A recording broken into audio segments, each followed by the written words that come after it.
আসসালামু আলাইকুম প্রিয় ফুটবল ফ্যান্স। আজকের ভিডিওর আলোচনা মার্কো সেনসির দলে অন্তর্ভুক্ত। মার্কো সেনসিকে শেষ পর্যন্ত লিওনেল স্কালোনি তার দলে ডেকেছেন।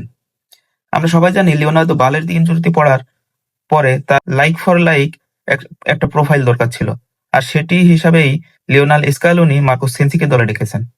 যদিও শোনা যাচ্ছিল লিওনেল স্কালোনি মিডফিল্ডের শক্তিমাত্রা বাড়াবেন, কিন্তু শেষ পর্যন্ত কিন্তু মিডফিল্ড শক্তিমাত্রা না বাড়িয়ে ডিফেন্সেই মূলত নজরটা দিয়েছেন লিওনেল স্কালোনি।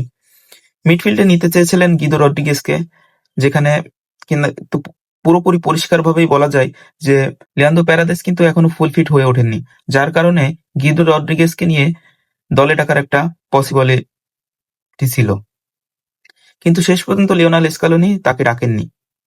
তবে আর্জেন্টিনার ডিফেন্স নিয়ে প্রশ্ন কিন্তু থেকেই যায়, বিশেষ করে লেফট ব্যাক এবং রাইট ব্যাক নিয়ে। নিকোলাস তাগলিয়াফিকো কিন্তু সাম্প্রতিক ইনজুরিতে পড়েছেন। এছাড়াও নাহুয়েল মলিনাও কিন্তু ইনজুরিতে রয়েছেন বেশ আগে থেকেই।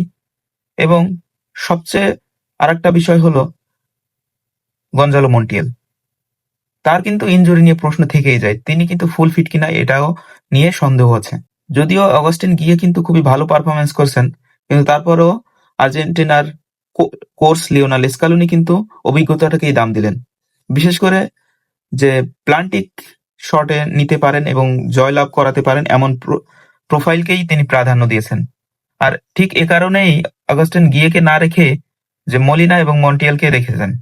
তার পরবর্তী কিন্তু স্কালোনি কিন্তু চাইলেই পরিবর্তনটা করতে পারতেন, কিন্তু সেটা না করে লিওনেল স্কালোনি তাদেরকেই দলে রেখেছেন।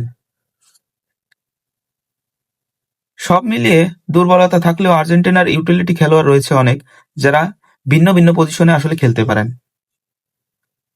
আর এই ভিন্ন ভিন্ন প্লেয়ার ভিন্ন ভিন্ন জায়গায় খেলার কারণেই আর্জেন্টিনার স্কোয়াড কিন্তু দুর্বল দেখালেও কিন্তু খেলার মাঠে গিয়ে তখন দেখবেন যে ঠিকই তারা শক্তিশালীভাবে অন্য প্রতিপক্ষের বিপক্ষে শক্তিশালী হয়েই লড়ছেন।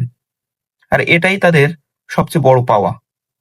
আর লিওনেল স্কালোনি ঠিক এভাবেই দল সাজান, যাতে করে একজনের ব্যাকআপ অন্যজন নিতে পারেন এবং সেই ২৬ সদস্যের ভিতরের প্লেয়ারই নিতে পারেন, এমনভাবেই দল সাজান। তো আজকের ভিডিওটা এই ছিল যে মার্কেস সেনসির এবং লিওনার্দো বালের্দি কিন্তু শেষ পর্যন্ত দল থেকে ছিটকে গেলেন।